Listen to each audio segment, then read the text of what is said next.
कक्षा में आप सभी का स्वागत है। आज मैं वाच्य पढ़ाऊंगी। वाच्य हम लोग इंग्लिश में जानते हैं कि 2 होता है, लेकिन हिंदी में 3 वाच्य होते हैं। इंग्लिश में एक्टिव और पैसिव वॉइस, कर्तरीवाच्य और कर्मवाच्य, जबकि हिंदी में 3 होते हैं, कर्तरीवाच्य, कर्मवाच्य और भाववाच्य। वाच्य पहले किसे कहते हैं?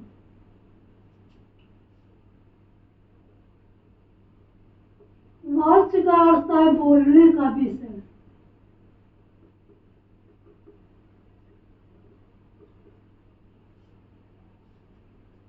वाच्य का अर्थ है बोलने का विषय, यानी जिससे पता चले कि बोलने का काम किस पे हो रहा है, यानी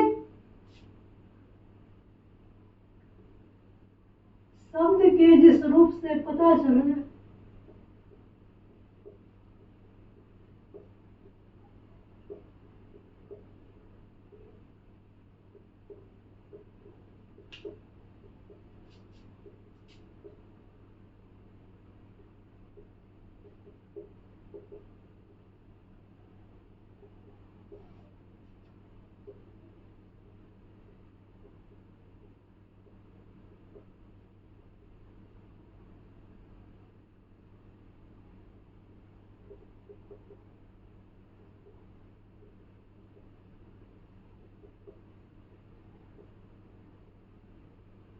कर्म भाव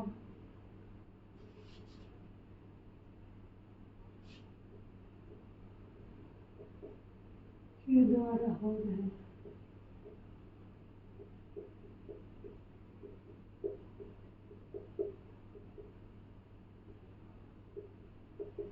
उसे वाच्य कहते हैं, यानी जब काम किसके द्वारा हो रहा है, कर्ता के द्वारा हो रहा है या कर्म के द्वारा हो रहा है या भाव के द्वारा हो रहा है, ये शब्द जब हम ज्ञात करते हैं तब उसे हम क्या कहते हैं? वाच्य कहते हैं। वाच्य का मतलब है बोलने का, यानी बोलने का विषय क्या है, कर्ता है, कर्म है या भाव है, तब इसे हम वाच्य कहते हैं।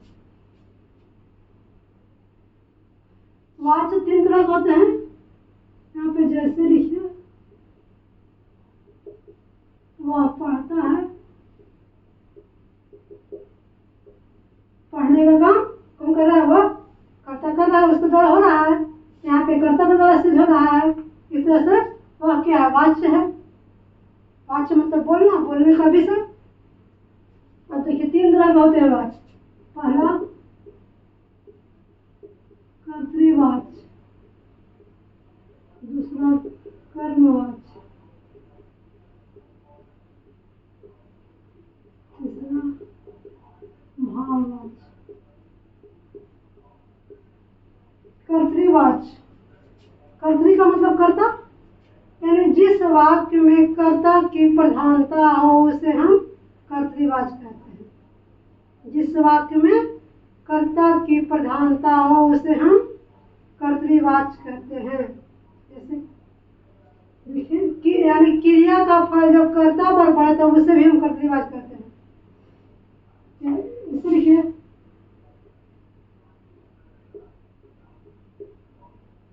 जिस वाक्य में कर्ता की प्रधानता हो उसे कर्तृवाच्य कहते हैं। जैसे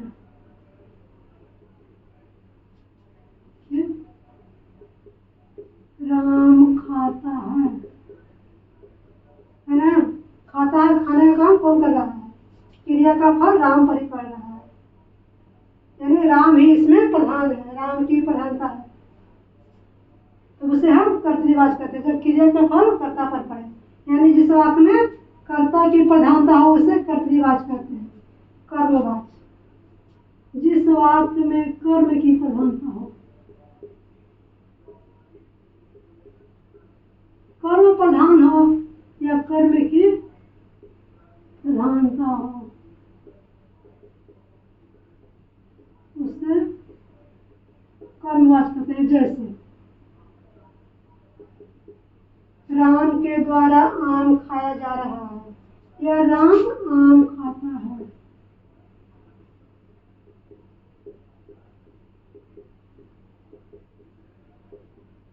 सीता पुस्तक पढ़ती है। इस तरह से जब वाक्य आए तो जिसमें कर्म हो, इसमें कर्म हो उसे हम क्या कहते हैं? कर्मवाच्य कहते हैं।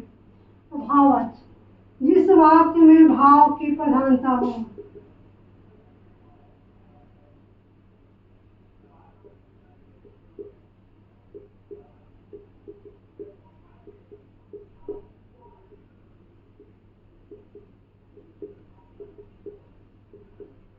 उसे भाववाच्य कहते हैं।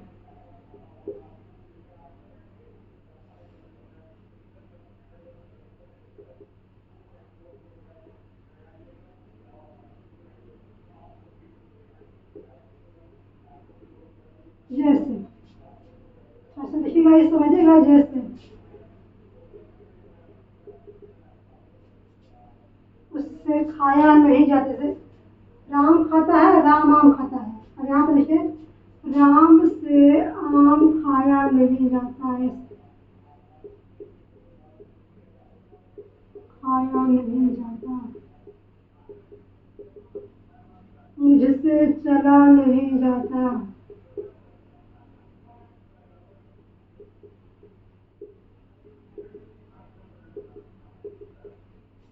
राम से आम खाया नहीं जाता। यहाँ पे भाव पड़ रहा है कि राम का दांत में दर्द है, या राम के पास दांत में कुछ कमी है जरूर, उसमें भाव पे राम को कुछ दर्द है, इसलिए उसे खाया नहीं जा रहा है। अभी हम इसे मुझसे चला नहीं जाता, तो मेरे पैर में दर्द है या मेरी तबीयत खराब है, कुछ अंदर से भाव प्रकट हो रहा है, इसलिए भाववाच्य है। यानी जो यहाँ पे भाव की प्रधानता है, चला नहीं जाता, यहाँ पे भाव की प्रधानता, खाया नहीं जाता, यहाँ पे भाव की प्रधानता है, इसलिए भाववाच्य हुआ। आ रहा है समझ में आप लोग को? अगर समझ में आ रहा है तो वीडियो लाइक एंड सब्सक्राइब करें।